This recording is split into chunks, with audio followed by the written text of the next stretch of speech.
Si disfrutaron la primera parte, no tienen idea de lo que se viene. ¿Vos qué decís, Antonio? Creo que es jugar y cobrar. Cambiando el foco, cambia el tamaño de las oportunidades y dejamos de mirarnos el ombligo, descubriremos el país. Este tema será abordado por Miguel Pato, consultor en desarrollo territorial e inmobiliario, que han asesorado proyectos en 38 países en los 5 continentes. En sus anteriores disertaciones del Portal de América, Pato invariablemente es alguien que patea el tablero, eso es lo que me dice. Invariablemente patea el tablero. Con una atención, porque tiene un particular humor, una particular ironía, y es muy frontal, hay que escucharlo atentamente. Hay lugares de nuestro país que están trabajando muy bien y se encuentran en la búsqueda del afianzamiento como destino turístico, y bueno, este panel de este momento, este bloque de estas dos actividades, estos 2 días de actividades, nos van a acercar a esto. Nos va a moderar este bloque Andrés Castellano, presidente de la Asociación Turística de Colonia. Gracias, Andrés, por estar acá. Va a estar también con nosotros un conocido seguramente de muchos de ustedes, director de Turismo de Maldonado, Martín Laventure. Martín, bienvenido. Y también el director de Turismo de Paysandú, José Manuel Galván. Bienvenidos. Buenos días a todos. Bueno, antes de presentar a Miguel, agradecer al Portal de América, a Sergio Antonio, por la invitación. Es un placer para mí estar moderando este panel con Miguel, con su experiencia en más de 38 países, en los 5 continentes. La verdad que es un lujo, Miguel, tenerte acá. Y compartir también el panel con 2 amigos, con Martín y con José Manuel, que nos vemos más seguido por el tema turístico, por el desarrollo turístico del Uruguay. Me quedé pensando un poquito en la charla anterior. Me encanta cuando se presentan esos debates así picantones, ¿no? Salen cosas buenas, verdaderamente. Y este va a ser otra instancia donde seguramente van a salir cosas buenas. Y me quedé pensando en la importancia de tener planes de trabajo. Necesitamos articular entre públicos y privados, no importa desde dónde salga la idea, y tener planes de trabajo. Muchas cosas no suceden porque no hay plan. Tiene que haber plan.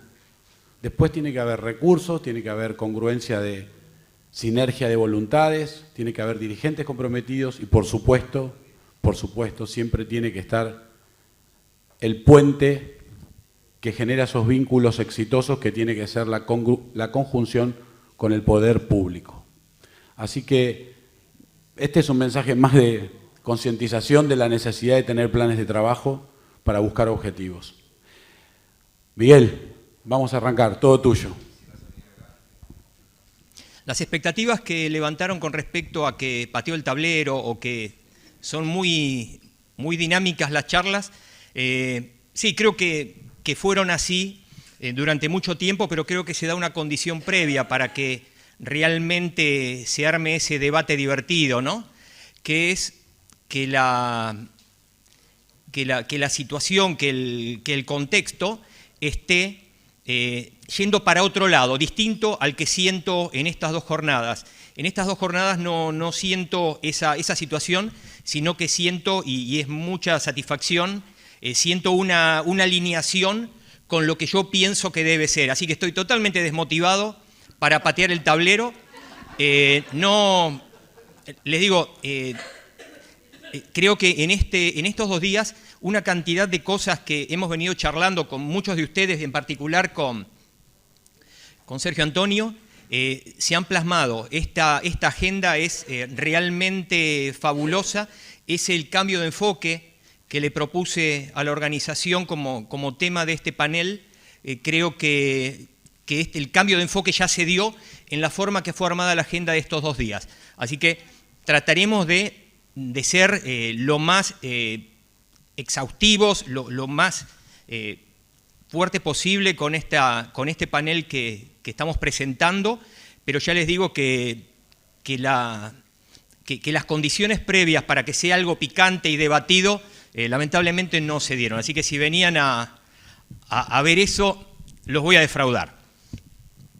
Cuando hablamos de cambio de foco, hablamos de dos dimensiones. Una, desde dónde me paro, y la otra, desde cómo miro, ¿no? De cómo realmente ese nuevo punto de observación me tomo el tiempo para procesarlo en mi cabeza. No es solo mirar, sino también es qué hago con lo que vi. Entonces, si esto funciona, lo habitual es que le echamos la culpa a una cantidad de factores. Le echamos la culpa al mundo. El mundo, por supuesto, hay diferencias de tipos de cambio, hay crisis de la subprime, hay montones de cosas que nos pasan y nos afectan. También el gobierno. Yo tengo muy poca expectativa con el gobierno en el nivel que sea.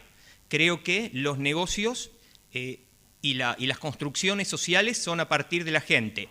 Eventualmente, la gente está bien representada con los gobiernos que elige para administración, pero si uno está esperando que los negocios surjan de los gobiernos o los destinos de una sociedad sean a partir de un gobierno, creo que no. Mi idea es que la comunidad elige a los representantes para poder materializar esa visión, ese destino. Y también puede ser que eventualmente le echemos la culpa al clima. Son todos elementos de coyuntura, son todos elementos que existen. Es como si una persona le echa la culpa, o sea, echarle la culpa a la inestabilidad política, económica, tipo de cambio y un montón de esas cosas en nuestra región, es lo mismo que si una persona se va a hacer soja a Alaska y le echa la culpa al clima. Por supuesto, puede ser que en algún momento se den las condiciones buenas, pero lo más probable es que la cosa salga mal. Es como el octubre de Napoleón o el octubre de los alemanes en Rusia. No fueron los dos únicos octubres que nevó mucho, pero no era habitual que nevara tanto en octubre. Entonces fue un riesgo que los dos tomaron y fue catástrofe. En nuestras actividades tenemos que tener en cuenta que ese listado de cosas que le podemos echar la culpa son recurrentes y fundamentalmente están fuera de nuestro control. Nosotros podemos controlar una cantidad de cosas, pero no podemos controlar lo que hace el mundo, lo que hace el clima o lo que hace el gobierno, aunque haya sido el del tinte político que nosotros queremos. Nuestros problemas nacen fundamentalmente porque tenemos un astigmatismo a la hora de elegir los objetivos. Nos nace Maradona y lo mandamos a la universidad. Nos nace Bill Gates y lo mandamos al club a jugar al fútbol. No, tenemos que saber desde una posición realista cuáles son nuestros talentos y cómo hacerlo. Por supuesto que podemos no tener talento para el fútbol, somos fanáticos del fútbol y vamos a jugar y nos vamos a divertir, la vamos a pasar muy bien. Pero el costo-beneficio no va a ser el mismo si estamos especialmente dotados para eso. Así que por ahí arrancan, porque es muy normal que en una comunidad se reúna el dueño de una tierra estratégica con el alcalde o el gobernador o el presidente de turno y los dos empiecen a soñar. Uno que va a trascender porque realmente va a generar un círculo virtuoso y va a ser bárbaro y va a generar trabajo y la gente por lo menos va a estar expectativa de que va a haber trabajo en los próximos años en función de eso que va a pasar. Él tiene un periodo de gobierno, después cambia. Y el privado tiene esa tierra y lo que quiere es que se revalorice. Y en definitiva, muchos de los planes de turismo de las ciudades o de las comarcas están regidos por el interés irresponsable de un político o utópico de un político y la intención de alguien de generar un plusvalor con la tierra. Y les puedo asegurar que es prácticamente, si las cosas no nacen bien, no les digo en 3 semanas, en 3 días ya la mesa está armada y está dirigida a esa cuestión política inmobiliaria en lugar de la otra, que es la que nos tiene que importar, porque es la que nos puede hacer que Bill Gates se convierta en el gran empresario, Maradona en el gran jugador de fútbol. El voluntarismo que nos hace persistir en el error, una vez que nos imaginamos que vamos a ser el rey del planeta, es muy difícil que cualquier razonamiento, hasta cualquier evidencia, nos saque de ese lugar. Ese era el ámbito que a mí me gustaba para el debate, ¿no? Esos eventos que hemos participado de muchos, donde veíamos que se presentaban determinadas cosas, producto de los 2 primeros renglones, y esa persistencia e inclusive hasta hostilidad contra la opinión del que decía, muchachos, me parece que esto no es posible por tal tema racional. bien cartesiano. Y luego, el 95% de los fracasos no es ni por el gobierno, ni por el clima, ni por el mundo, ni porque no apareció la plata. Es por la mala elección del objetivo y el mal planteo de la agenda, en saber cuál es el objetivo que puedo tener, cuál es el plazo que necesito, qué recursos necesito. Tengan en cuenta que los dos casos extremos de turismo, los dos lugares donde bajo techo o al aire libre convergen más gente y gastan más plata, son dos hechos artificiales que fueron construidos por planificación, no por voluntarismo, no por la confusión general o el negocio inmobiliario. Y acá vamos a esa primera parte. Comarcas y ciudades apostando al turismo con distinta suerte. Y digo suerte porque mucho del éxito está librado al azar, sobre variables que no manejamos. Normalmente las conversaciones comienzan a partir de esa cuestión. Es un atractivo natural único. Está repleto el mundo de atractivos naturales únicos que nunca va a pasar nada, nunca van a facturar un solo peso. No, es un atractivo cultural fabuloso. Está repleto el mundo, todo el mundo es un hecho cultural. Y no necesariamente ni el atractivo natural ni la singularidad cultural es la que determina que esa comarca realmente sea exitosa en los negocios del turismo y la hospitalidad. No tiene nada que ver. Muchas veces, inclusive, es un problema, porque hace que la gente se dimensione en función de eso único mundial y resulta que no puede ni convencer a la gente del barrio de al lado que venga y que gaste en comer una comida de mediodía adentro de mi comarca. Entonces, la cosa pasa por otro lado. No es condición necesaria ni suficiente tener esas dos cosas para convertirse en un destino turístico, en una comarca turística. Es más, los dos ejemplos que yo decía, Orlando y Las Vegas, no tienen ningún atractivo turístico, nada. Uno es un pantano lleno de mosquitos, el otro es un desierto lleno de polvo, con una amplitud térmica terrible. Es más, ¿saben por qué se pudo desarrollar Orlando? Por una fórmula que se hizo cuando se hizo la segunda vez el Canal de Panamá, cuando la Fuerza de Ingenieros de los Estados, el Cuerpo de Ingenieros de los Estados Unidos hizo el Canal de Panamá y lo terminó. El gran acierto que Fernando de Lesseps no pudo resolver era las enfermedades transmitidas por el vector mosquito.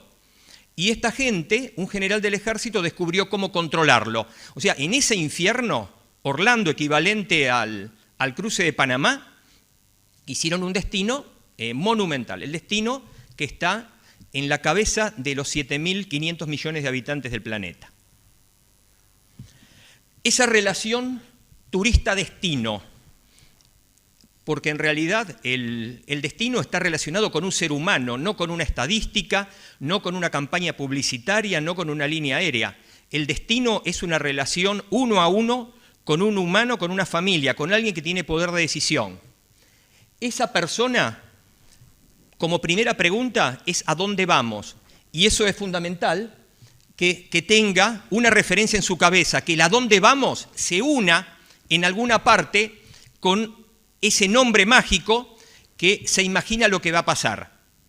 Lograr eso es tremendamente difícil. Posicionar, mejor dicho, y no estoy hablando de destinos globales ni nada, estoy hablando de una persona que de su casa, en su autito o en su bicicleta, se movilice 1 hora para allá o 1 hora para allá para pasarla bien.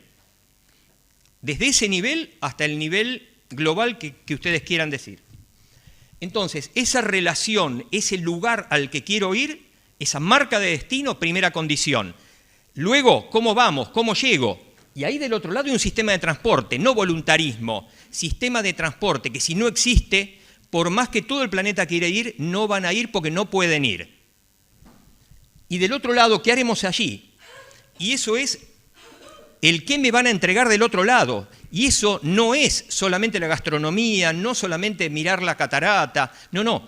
Eso es un sistema de servicios, eso es una orquesta tocando. Y no solamente la orquesta tocando con todos los instrumentos, sino también todo el resto de las cosas, el aire acondicionado del teatro, la forma de llegar al teatro, lo que voy a comer antes, después, es un sistema complejo, es un sistema de la comunidad, es un sistema que excede al gobierno y es un sistema que excede hasta la agrupación de muchos privados, porque no son muchos. Para un destino, para una comarca, son prácticamente todos, no todos involucrados en el negocio en forma directa, pero sí de vivir como habitantes de una comarca turística. Fíjense los problemas que tenemos ahora en el mundo, las comunidades hostiles al turista, ciudades que tienen una participación enorme, su producto regional depende del turismo y los residentes le hacen piquete al turista porque no quieren que venga, porque les molesta, porque no pueden dormir la siesta.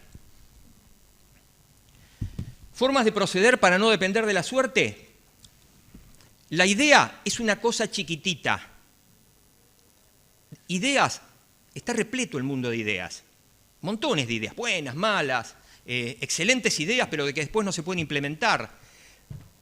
Lo importante es que una idea pueda convertirse en un plan.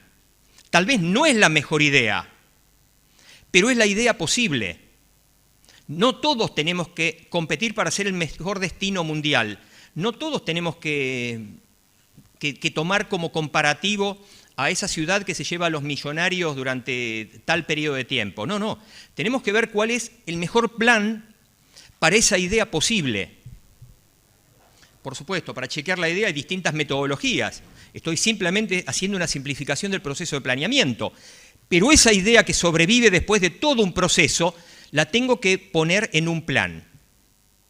Imagínense cuando el general Marshall propuso, cuando se propuso la entrada de los aliados por Normandía. Claro, era fabuloso entrar por Normandía. El general Marshall era el jefe de todos los ejércitos de Estados Unidos, en aquel momento el jefe de Eisenhower. Pero después había que meter a todos esos en un día preciso, en territorio enemigo, y traerlos desde muchos lugares. Ese plan correspondía a esa idea, no fue la única, ni tampoco había un plan solo. Yo no sé si convertir una ciudad turística, una comarca turística, no sé si no tiene más renglones que hacer una operación de este tamaño, porque acá es manu militari. En cambio, en una comunidad tenemos que persuadir a la gente y tenemos que involucrarla y tenemos que jugar con todas esas asimetrías de creencias, de educación y una cantidad de cosas. Por lo tanto, ese plan es tremendo desafío. Ese plan, luego, involucra recursos. Y cuando hablamos de recursos, generalmente hablamos de inversiones. Detesto la palabra inversores. Me parece que en una conversación, cuando vienen los inversores, cuando empiezan a hablar, quieren venir los inversores, creo que automáticamente hemos retrocedido 20 casilleros y estamos poniendo el caballo arriba del carro y no el carro delante del caballo. Cuando hablo de recursos, hablo fundamentalmente de recursos empresarios, porque la construcción de una comarca es a partir de empresarios, y empresarios, no señores con creatividad, señores que tienen empresas, señores que saben delegar, señores que saben contratar, señores que saben establecer acuerdos, firmar contratos, comprometerse, asumir riesgos, plantársele al gobierno, empresarios con empresas. Puede ser que no las tenga directamente. Si no las tengo directamente, tengo que ver cómo trasplanto gente y cómo hago el proceso de culturización a través de alianzas para poder hacerlo. Pero sin empresarios con empresas no existe ninguna chance de generar un destino ni una comarca turística. Capital social. Cuando hablo de capital social, hablo de instituciones. Las cámaras, los colegios, las organizaciones vecinales, los ecologistas, los piqueteros, todos aquellos que con derecho formal o de hecho están involucrados en el tema, porque con la orquesta tenemos que tocar todos. Y si hay alguno que no está de acuerdo, es el que va a tocar el bombo en el medio de los violines y nos va a armar lío.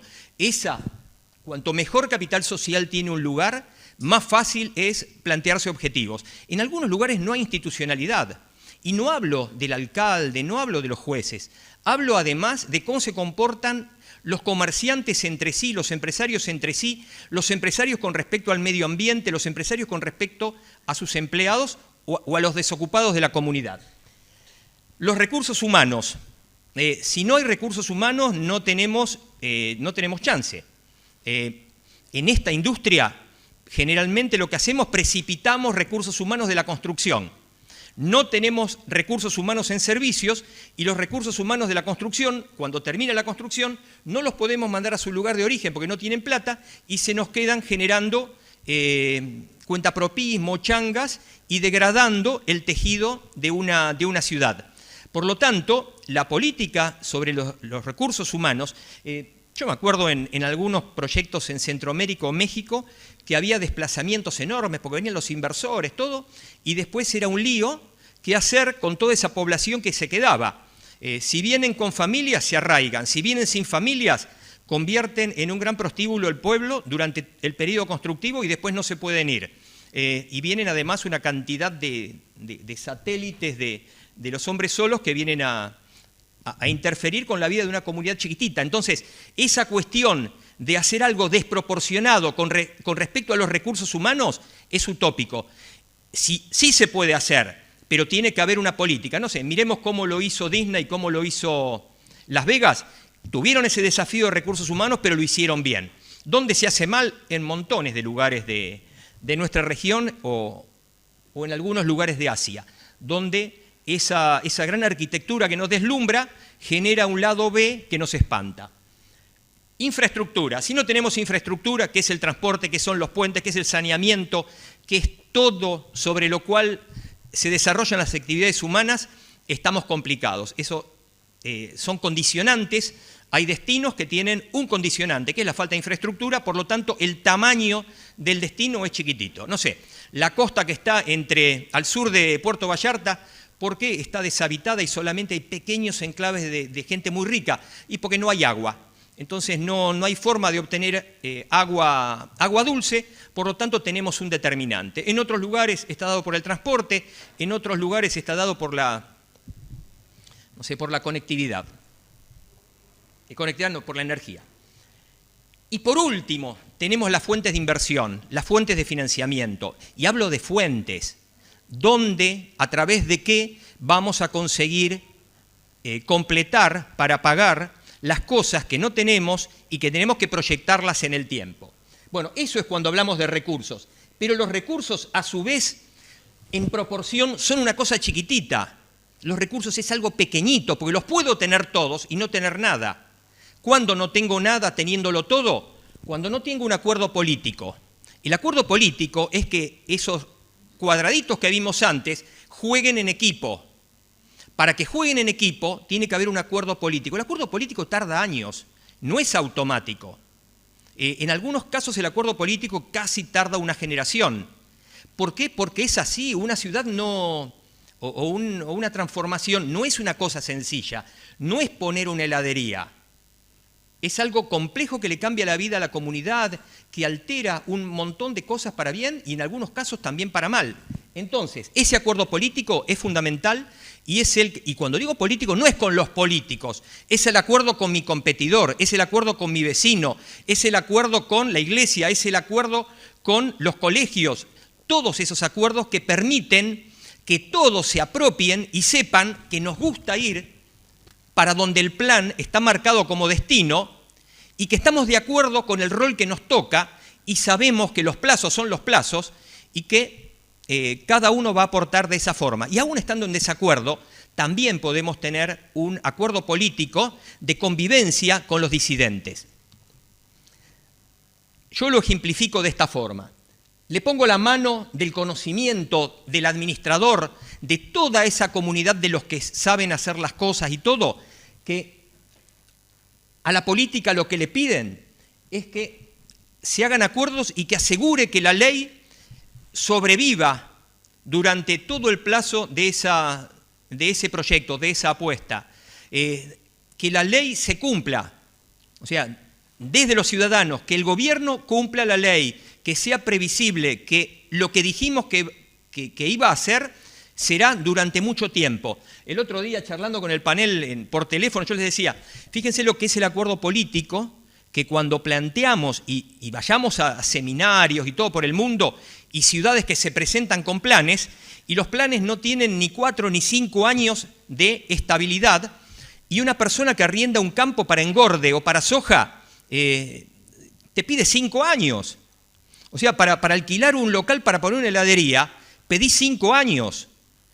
Para hacer un gran plan que le cambia la vida a toda la población y a los nietos y a los bisnietos, estamos con una precariedad de un horizonte de planeamiento de lo que dura el periodo político, o peor todavía, de lo que dura la armonía de dos en la política. Por lo tanto, este señor de traje naranja tiene que ser tremendamente realista con respecto a lo que le va a creer que le promete el señor de traje celeste.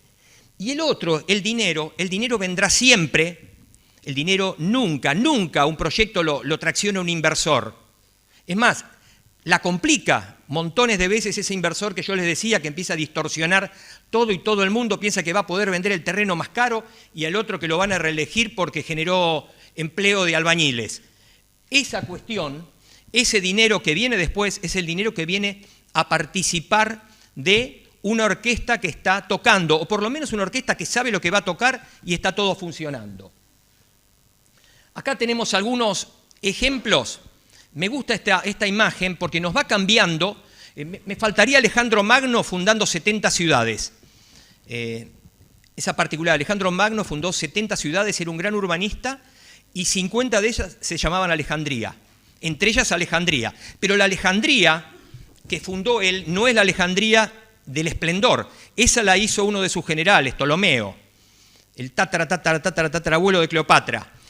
Y esa visión, esa trascendencia, esa cuestión del factor tiempo, es lo que en aquel momento hacía un gobierno. Claro, en aquel momento la sociedad civil no tenía los recursos que tiene ahora en el siglo XXI. Entonces el señor Felipe II, cuando hace la Madrid de los Habsburgo, él tenía el dinero, convocó a los mejores para hacerlo, y él tenía una visión y tenía el poder político, autosuficiente totalmente. Cuando lo hizo Pedro el Grande no tenía el dinero para hacer San Petersburgo, pero Pedro el Grande tenía la visión de que Rusia podía ser muy grande si cambiaba su foco, dejaba de mirar hacia el sur, tenía que mirar hacia Europa. Y él se fue a Europa, reclutó gente, llevó gente propia para capacitar, generó una revolución del conocimiento y después se sentó con la gente que tenía el dinero y les dijo, tengo un negocio para vos, le vas a vender a este. Le abrió mercados, le generó socios comerciales, pero ustedes pongan la plata, hicieron San Petersburgo. El dinero de ese pacto lo consiguió a partir de la construcción del otro. Napoleón III estuvo mucho más condicionado para reformular París. Y por último lo tenemos a Disney. Disney la hizo absolutamente desde el sector privado y luego le golpeó la puerta al gobierno. Pero Disney tenía el contenido, tenía la visión, tenía la forma de operarlo, o sea, tenía hasta la precisión de que en un determinado momento se iba a abrir la boletería, se iba a abrir el restaurante, iba a salir Mickey y todos iban a estar felices y emocionados. Todo, por supuesto, todo el dinero del planeta quería estar en ese lugar y toda la gente de negocios del planeta quería tener un lugar en ese sitio que ahora es Orlando. Entonces, todavía hoy tenemos gente en algunos lugares de nuestra región, ni que hablar en China, que se creen que están en las épocas no de Alejandro Magno, pero sí en las épocas de Felipe II. Eso ya fue superado. Hoy estamos en la post-Disney. Entonces, cuando nos vamos de ese acuerdo político, nos pasamos al último elemento, gestión. Las cosas que no se gestionan, si el plato de comida no está servido perfecto y anda el aire acondicionado y no hay humo en el restaurante y el estacionamiento estuvo bien y no me vino a acosar el trapito y anda todo perfecto, eso es gestión. Ni que hablar con el proceso constructivo, haber cuidado el medio ambiente y que la experiencia del viaje haya sido placentera y que la policía funcione y que haya papel higiénico en el baño del aeropuerto o del puerto o lo que sea. Tengo una anécdota, hace muchos años un una ciudad de Argentina que quería tener un plan comarcal. Dentro de ellos había un capítulo que era turismo. Yo le dije rápidamente, el de turismo mandémoslo para dentro de unos años, porque acabo de bajarme del aeropuerto y en el aeropuerto el baño no tiene papel higiénico. Entonces hice otro chequeo con los taxistas, me habían venido a buscar, pero siempre hago el chequeo con los taxistas, y dije, evidentemente, el hijo del taxista tal vez pueda vivir en esta ciudad con un incipiente negocio de turismo receptivo. Pero hoy, dadas estas condiciones, me parece que es estamos demasiado lejos y tenemos demasiado pocos recursos y otras cosas para hacer.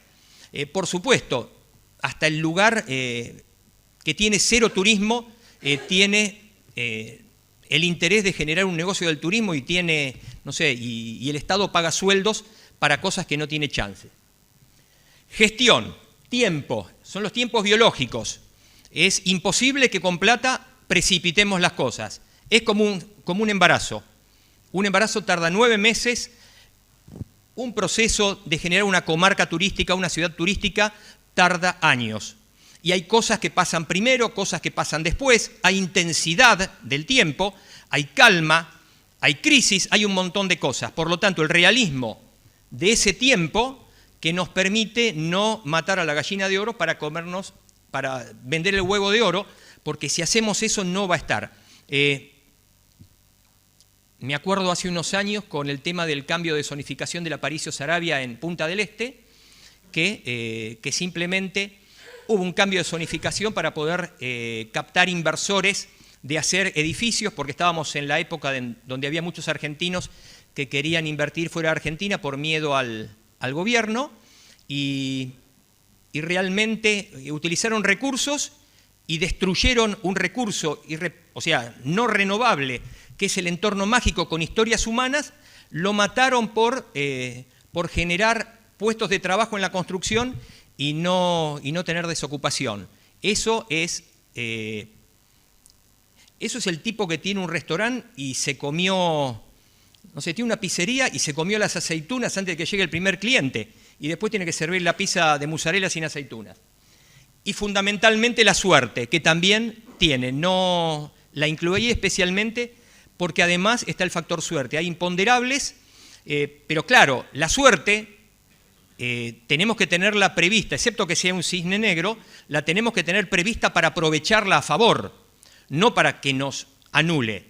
Entonces, ese capítulo solamente nos puede sorprender por un cisne negro, una cosa imposible de predecir. Si no las otras, es un capítulo para aprovechar a favor. En base a lo dicho, ¿qué comarcas y ciudades tienen potencial? Muchas. Uruguay tiene un mercado alrededor muy grande. Quiero plantear, aprovechando los 3 amigos, que son justo de 3 lugares muy potentes, cuál es mi visión. O sea, el departamento de Paysandú, que yo lo veo no solamente como departamento de Paysandú, lo veo como la franja que fue bendecida por la infraestructura, tiene 3 puentes. O sea, tiene la mejor conectividad para relacionarse con el cliente primario, que es Argentina. 3 puentes. Paysandú está en el medio de ese sistema de puentes. Ese sistema de puentes tiene 3 conglomerados urbanos.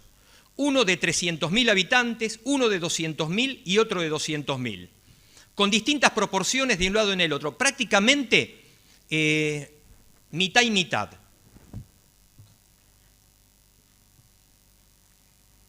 Por eso, yo no creo en las estadísticas, desarrollo mis propias estadísticas en función de esas estadísticas y las voy metiendo, cruzando con otra información y trato de aproximarme a un número que en proporción me resulte útil para los fines de lo que quiero hacer ahora, ¿no? Si tuviera que hacer con más precisión, recurriría a esos métodos indirectos para obtener un dato validado. Pero para este objetivo me siento conforme. El cruce entre Concordia y Salto, esos 300.000 habitantes más los extrazona, producen ese cruce de argentinos hacia Uruguay, que seguramente algunos cruzan más de una vez y algunos no cruzan nunca, y 400.000 uruguayos hacia Argentina. En el otro, 300.000 argentinos cruzan y 700.000 uruguayos cruzan para el otro lado. Y en el caso de Gualeguaychú, 500.000 argentinos y 300.000 uruguayos. Dentro de los 500.000 argentinos, por supuesto, porque además de la población local y lo que está en la zona de Santa Fe y Córdoba, tenemos un gran desborde de lo que son los porteños. Cuando vemos cómo están conectados este territorio con los otros mercados, vamos con Argentina. El Gran Santa Fe y Paraná tiene 800.000 habitantes en el núcleo urbano de las dos ciudades, pero si anexamos las otras, todo lo que es la Pampa Gringa de Santa Fe, del norte de Santa Fe y norte de Entre Ríos, superamos el 1.000.000. Pero tomemos solamente la población urbana, que es la más fácil de captar, es la que tiene más propensión al turismo interno, está más educada en términos gastronómicos y todo. Tenemos 800.000 ahí a 300 kilómetros de distancia. Tenemos el Gran Rosario, que es un gran emisor. Gualeguaychú es una ciudad tremendamente turística pero de medio pelo, frente a Fraiventos. Yo no sé si la mitad de los que van no son rosarinos. Los rosarinos, y encima ahora por los problemas de seguridad, tenían un destino gastronómico muy piola, hoy están generando un destino gastronómico en Gualeguaychú. Les puedo asegurar que en Gualeguaychú, excepto comer un surubí a la plancha, no había gran elaboración o un asado, no había una cocina muy elaborada. Bueno, hoy eso está cambiando. Y por otro lado, en el caso de Gualeguaychú, además lo tenemos a 240 kilómetros de la ciudad de Buenos Aires con 16 millones de personas viviendo en el área metropolitana. Trabajé durante años, hace muchos años, década del 90, con la empresa Cruza, Caminos del Río Uruguay, que es la que va desde Buenos Aires, Zárate, hasta Uruguayana, hasta Paso de los Libres, Uruguayana. Y vi lo que fue el boom del turismo de fin de semana o el turismo joven en todo ese corredor. Del lado uruguayo, el punto más lejano queda a 500 kilómetros, tomando el principal conglomerado que es Montevideo. Por lo tanto, cuando empezamos a cruzar este lugar, vamos a hacer un comparativo de potencial que podemos medir hoy. Yo sé que en un fin de semana largo del mes de junio, donde hace mucho frío, donde los balnearios están cerrados, donde la ciudad no tiene infraestructura y no tiene carnaval y no tiene nada, excepto que ir a pescar e ir a pasear o alquilarte una bicicleta, o sea, en el peor fin de semana largo del año, entran 200.000 personas a ese corredor de 3 ciudades. 3 ciudades, no 4, porque Colón y Concepción del Uruguay están muy próximas, pero o sea, están medio conglomerados, pero son 2. Y fíjense lo que es la entrada. Estamos ahí hablando de 60.000, 75.000 autos, 200.000 personas en un fin de semana. Muchas a los codazos, muchas que no se aprovecha de lo que son los mercados que generan esa demanda. ¿Por qué? Porque es un despelote, porque la gastronomía no está desarrollada, porque el que quiere una diferenciación, que quiere algo mejor, que quiere algo más natural, que quiere menos ruido, no lo tiene. Es una diversificación que el territorio mal planificado no lo tiene.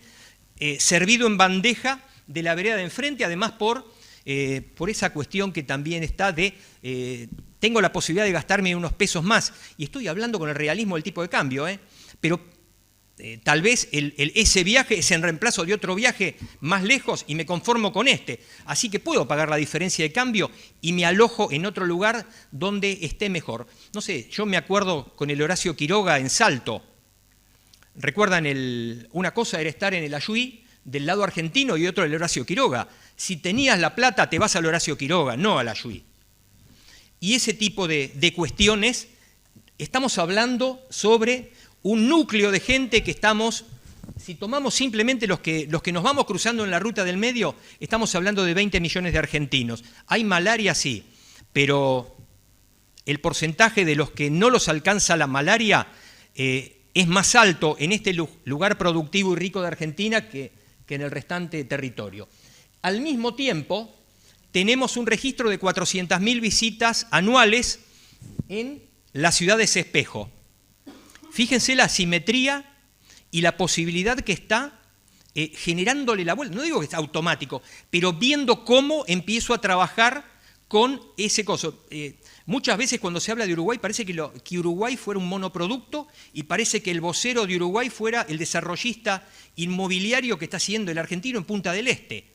O sea, y me pone mal. No puede ser que lo que trascienda como propuesta, y mucha gente lo único que escucha es al tipo que está ahí con la lógica de venga Punta del Este a invertir acá como un magnate antes que los Kirchner le roben la plata. O sea, una lógica de una propuesta del miedo sobre temas inmobiliarios que la mayoría realmente no satisfacen la mínima para hacer una compra lógica y el resto no se escucha. Si le metemos a esto también algunos otros que pasan, la mitad de los paraguayos que entran, y este número lo tengo perfectamente conocido, la mitad de los paraguayos entran por Salto, de un viaje largo, de un viaje donde siempre la consulta es, no sé por dónde irme, porque voy a hacer noche, y ahora un lugar que estaba muy piola para hacer noche era el puerto de Santa Fe, la zona de Santa Fe, todo un destino muy, muy atractivo para hacer la mitad del viaje. Después, cuando vamos bajando, los vamos perdiendo, pero ahí tenemos 1.400.000 uruguayos que cruzan por distintos motivos, 1 millón de argentinos que cruzan por distintos motivos. No me importa el motivo, lo importante es que cruza, que me vieron, que me conocen, que le puedo proponer algo. Tal vez no puedo facturarle algo en ese momento, pero le puedo escribir en la cabeza lo que habíamos visto antes en la secuencia, le puedo referenciar el nombre de mi lugar con respecto a una propuesta gastronómica, de turismo natural, del vino, del deporte de aventura, del avistaje de aves, deportiva, de congresos, corporativa, lo que sea, para que me tenga en cuenta. Una estrategia, y ya vimos, el tiempo era un factor, así que no le vamos a facturar ahora. Con respecto a Colonia, veraneé unos cuantos años en Colonia como verano, yendo a trabajar a Buenos Aires y alternando, así que todas las combinaciones, todas las propuestas que dicen, y todo, las conozco todas porque las experimenté personalmente. Era más joven y lo hacía. Ahora también lo volvería a hacer porque me encanta. Es una propuesta del año 1680 en el fin del mundo. Porque el destino es un destino del fin del mundo. Uno mira el mapa, Argentina, Chile y Uruguay, estamos en el fin del mundo. La persona que se moviliza hasta acá viene de muy lejos, hizo 12, 14 horas de avión y vino acá. Y tenemos una propuesta, un cuento intacto del 1680, porque cosas de esa época, para un europeo, pero todo es en proporción.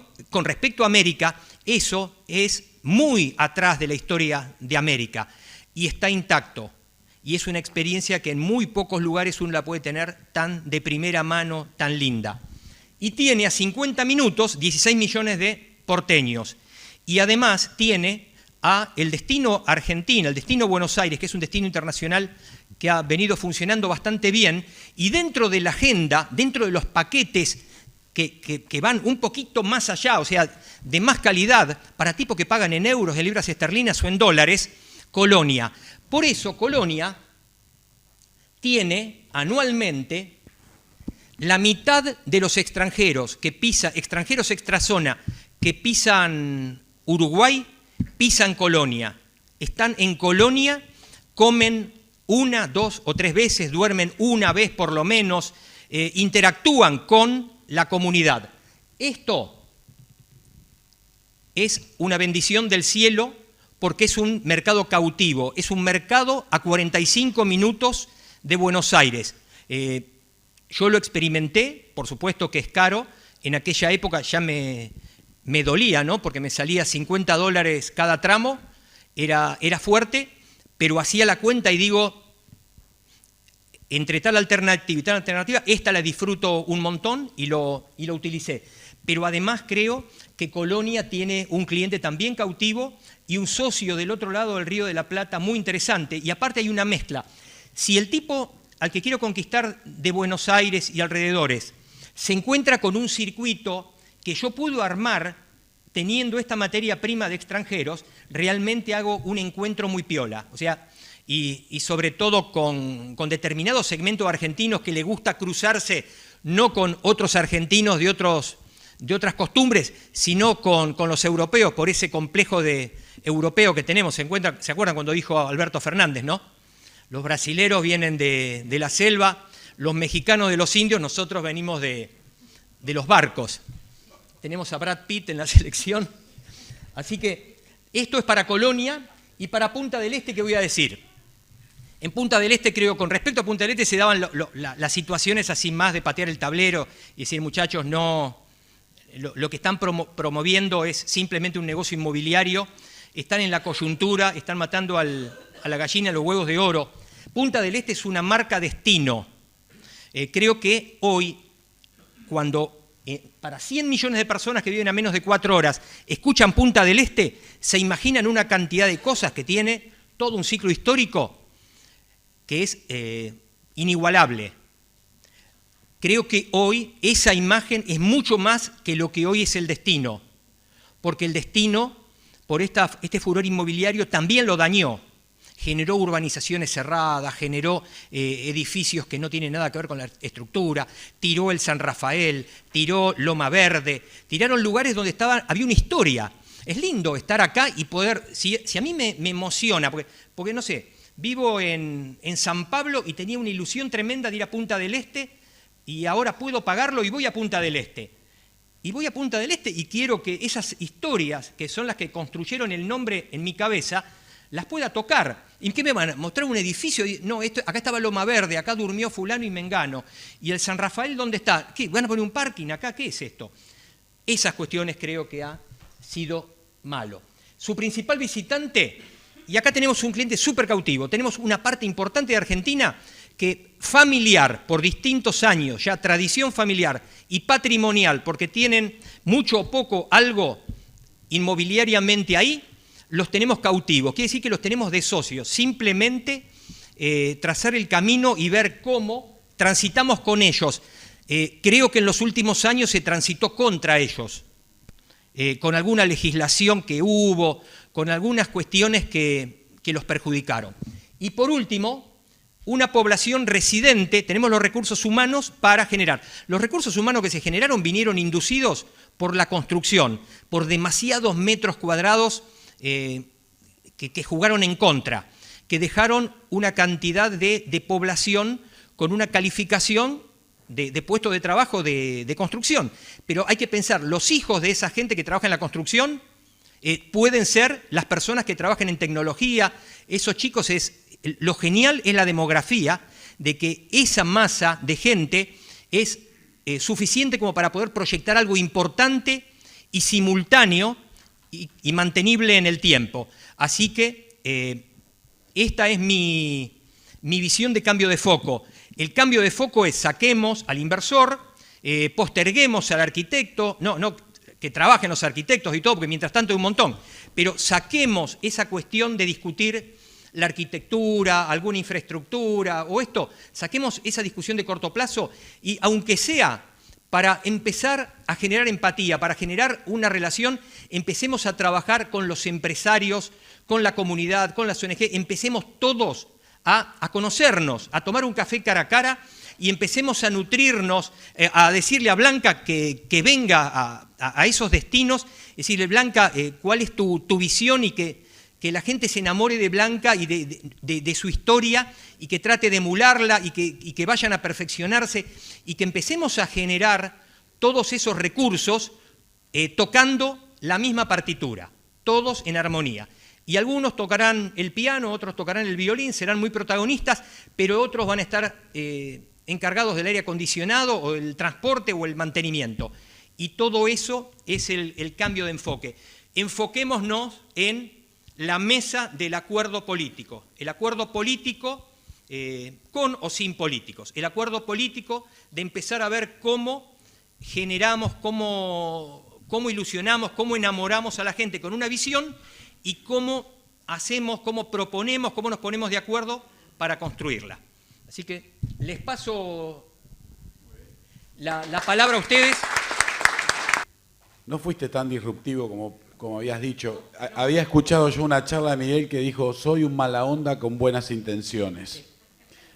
Pero el ámbito hoy me ganó de mano Sergio Antonio. Hay una alineación de cosas y todo. Yo llegué ayer al mediodía, llegamos con mi esposa al mediodía y nos vinimos directamente. Y todo lo que vimos está en la línea de lo que me encanta escuchar, ¿no? de esa propuesta, de criticar con propuesta. Y lo disruptivo siempre es, por eso, es disruptivo con respecto a los que están contaminando con el tema de la inversión, con el tema del voluntarismo, con el tema del atajo. Y acá eso no ha estado presente y es un placer. Bueno, yo quiero tomarme un minuto antes de pasar la palabra a Martín y a José Manuel. Desde Colonia estamos haciendo parte de esto que decía Miguel. Nosotros, desde la Asociación Turística del Departamento, basamos nuestra gestión en 4 pilares. Yo digo siempre, nosotros tenemos un plan, tenemos profesionalización de la gestión, tenemos recursos y presupuesto asignados y tenemos dirigentes comprometidos para llevarlo adelante. Y todo esto, además, con el puente, que yo llamo puente, en la articulación público-privada para que las cosas puedan suceder. Y esto abre, digamos, quiero abrir la charla y el debate a esto del acuerdo político, ¿no? Que es ese puente que para mí sí involucra al privado y al público, necesariamente, y también preguntarles tanto a Martín y a José Manuel cuál es la visión, cómo ellos lo están llevando adelante desde el ámbito público, son la otra cara de la misma moneda, y bueno, cuáles son los desafíos, cuáles son las dificultades, qué es lo que están haciendo, que nos cuenten un poquito. Bueno, antes que nada, alegrarme de encontrarme nuevamente con Miguel y que no hace que patear el tablero. Cuando se patea el tablero hay que arrancar de cero.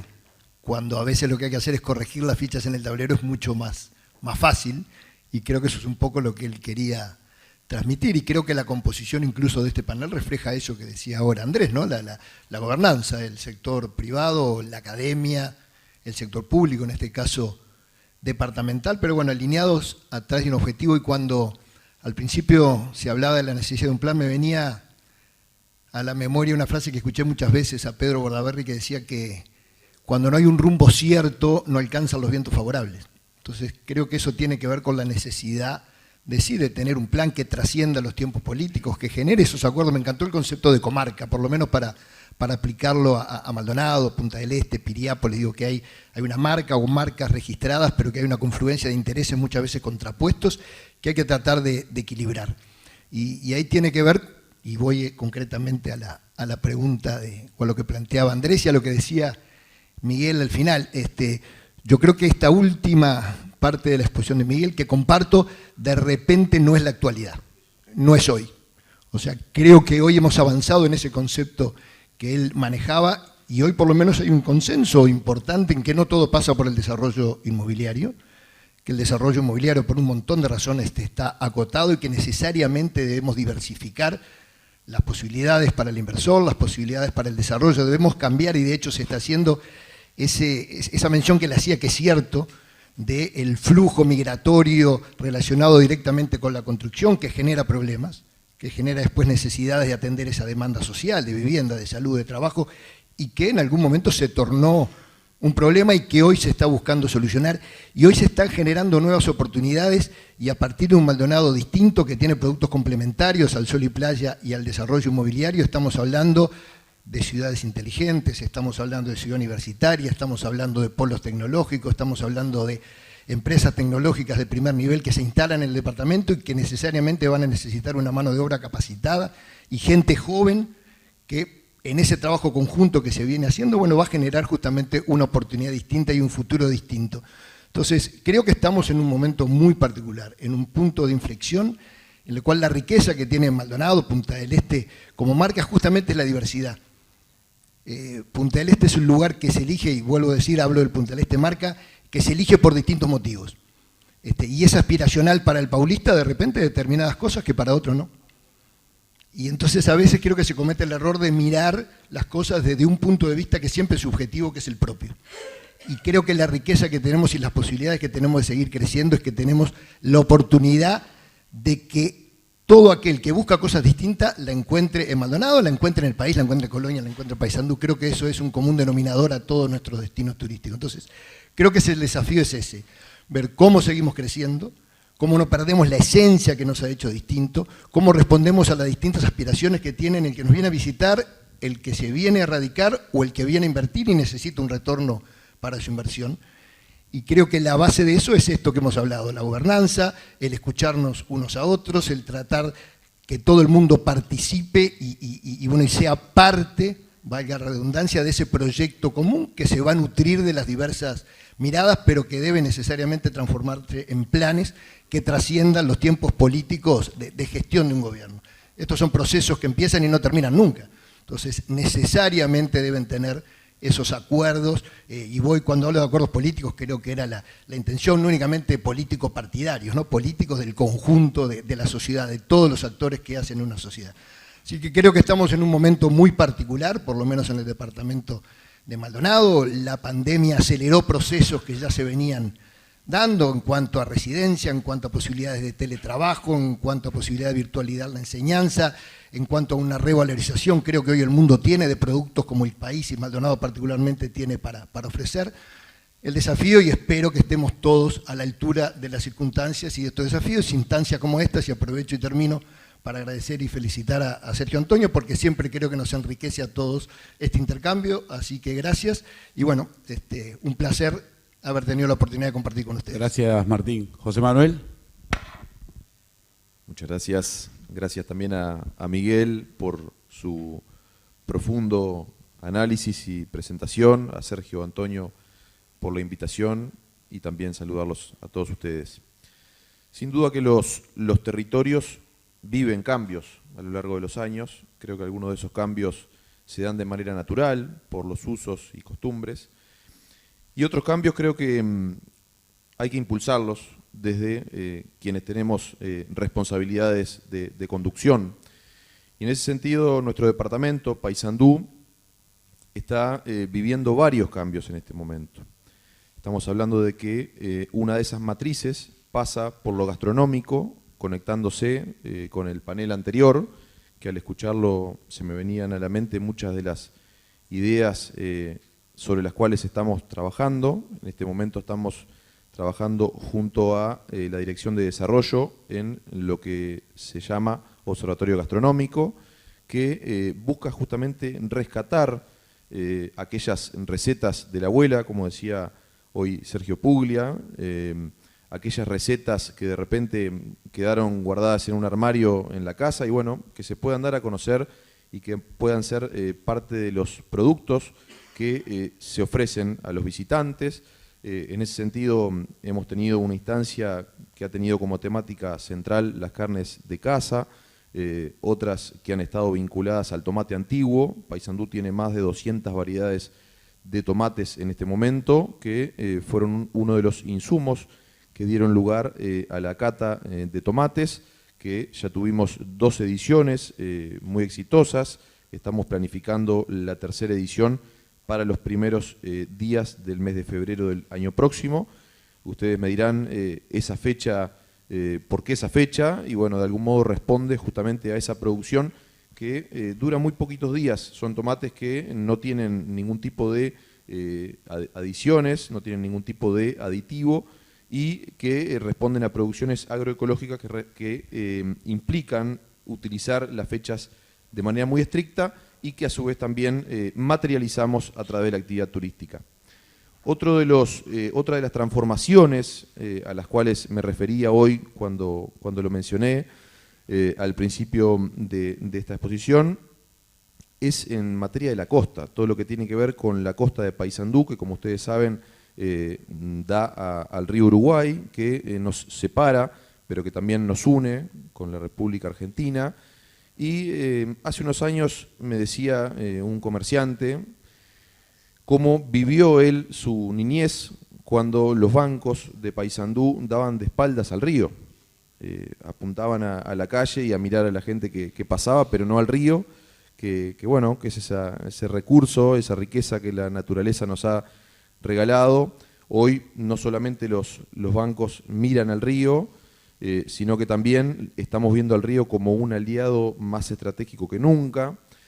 Y allí me quiero detener un momento en un programa encabezado por nuestro intendente, el doctor Nicolás Olivera, y también por el equipo de la Dirección de Obras, que es el Masterplan de la Costa.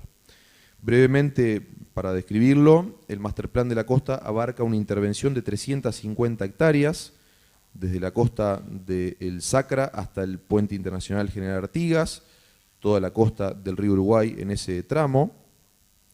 Y cuando el equipo empezó a trabajar, tuvimos una reunión muy interesante y ellos nos decían, si le preguntamos a cada sanducero qué desearía que pasara en cada centímetro cuadrado que une estas áreas que acabo de describir, seguramente muchos dirían cosas distintas. Entonces ese trabajo se encomendó a un estudio, el estudio OMA, que encabeza el arquitecto Rem Koolhaas, que justamente, dicho por quienes saben, ha sido catalogado como el arquitecto más importante de la segunda mitad del siglo XX en términos paisajísticos a nivel mundial, y él justamente es quien está encabezando esta tarea de pensar con un horizonte a 20, 25 años la costa de Paysandú, las necesidades que tiene y de qué manera sacarle el mayor provecho. Y en ese sentido, muchas veces el turismo es una gran herramienta para dar a conocer cosas que a veces hacen otros, hace la gente de obras, hacen muy bien los arquitectos, como se dijo también al comienzo, que hacen muy bien los gastrónomos, pero también Paysandú tiene una riqueza enorme que surge del suelo, de las profundidades, que es el agua termal. Y justamente tenemos dos centros termales maravillosos, como son Guavillú y Almirón, que ahí estamos viendo algunas imágenes en pantalla, de que a partir justamente de ese recurso ya existente, ayornarlo a la actualidad, con una inversión que estamos viendo ahí en pantalla, que está en este momento en ejecución, de $1.100.000, ¿sí? Justamente con 1.000 metros cuadrados de intervención, que tienen 8 meses de trabajo, que han comenzado hace ya 3 meses, con lo cual en poco tiempo quienes nos visiten van a poder disfrutarlo. Creo que de eso se trata cuando decíamos hoy de acompañar y acompasar ese camino que de algún modo se da naturalmente por el uso y costumbre de la gente, pero que también es importante entenderlo y acompañarlo desde el sector público y en este caso desde el gobierno departamental. En materia de congresos y eventos, Paysandú también, como ustedes saben, tiene fechas muy importantes en el calendario. Dentro de pocos días tendremos la meseta de Artigas, el encuentro con el patriarca, que congrega muchísima gente año a año. La Semana de la Cerveza, que también se veía en imágenes y este año fue inédito, más de 200.000 personas, con lo cual nos consagramos o reafirmamos como la fiesta popular más importante y más grande del país en materia de cantidad de asistentes dentro de un predio ferial de casi 4 hectáreas. Y con este concepto quiero cerrar, por lo menos esta parte de la intervención. Hace casi 15 años, en un congreso en la Universidad ORT, un expresidente de la República nos dijo a todos los que estábamos allí presentes, dice, el problema que tiene el turismo en el Uruguay es que los pocos que nos atienden no nos entienden. Yo creo que si bien esa realidad ha cambiado desde ese tiempo a esta parte, creo que sigue siendo un gran desafío entender el mensaje, comprenderlo y trabajar en consecuencia para, con los recursos que tenemos, lograr un mejor producto y más competitivo como departamento, como país y como región. Muchas gracias. Bueno, muchas gracias. Excelente, excelente, gracias José Manuel. Bueno, me voy a tomar unos minutos para hablar de Colonia, me van a dejar, ¿no? Tomando el tema anterior del panel anterior. Bienvenido, Roque, ¿cómo estás? Gracias por acompañarnos. Y gracias por los minutos de tu panel. Tomando el panel anterior que hablaban de los productos de la tierra, ¿no? Colonia ha hecho un gran trabajo al respecto, sobre todo desde el punto de vista gastronómico y de la visualización de los productos de todo el territorio. Creo que eso es un trabajo que es un proceso, que no sucede en un minuto, pero que forma parte de mesas de concertación, donde, por ejemplo, el caso de Pedro, que está acá, que en su restaurante usa todos productos del departamento de Colonia, muchos de la propia huerta, pero quesos, vinos, y de paso también saludar, hay 3 bodegueros aquí del departamento de Colonia, que también han hecho un proceso muy interesante respecto de la importancia de los productos, generando un recorrido, una ruta del vino, también una ruta del queso.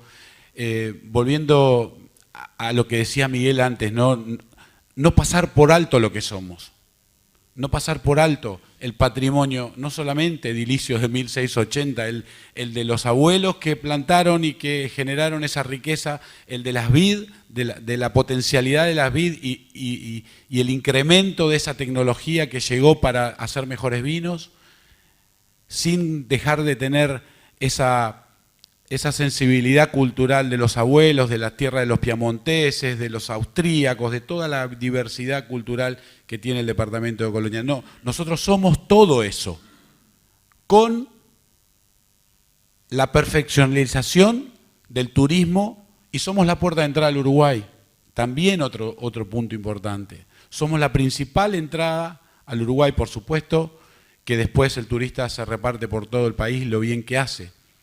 Y para cerrar, tal vez un mensaje, necesitamos trabajar en la articulación público-privada más que nunca, en cada departamento y a nivel país. Y a nivel país porque no hay salvaciones individuales, no va a haber posibilidad de salvarse individualmente ni un departamento, ni un emprendimiento, ni un hotel, ni un restaurante, es entre todos. Así que quiero que sea el mensaje, es un mensaje de esperanza, es un mensaje de trabajo, y, por supuesto, de total compromiso. Muchas gracias.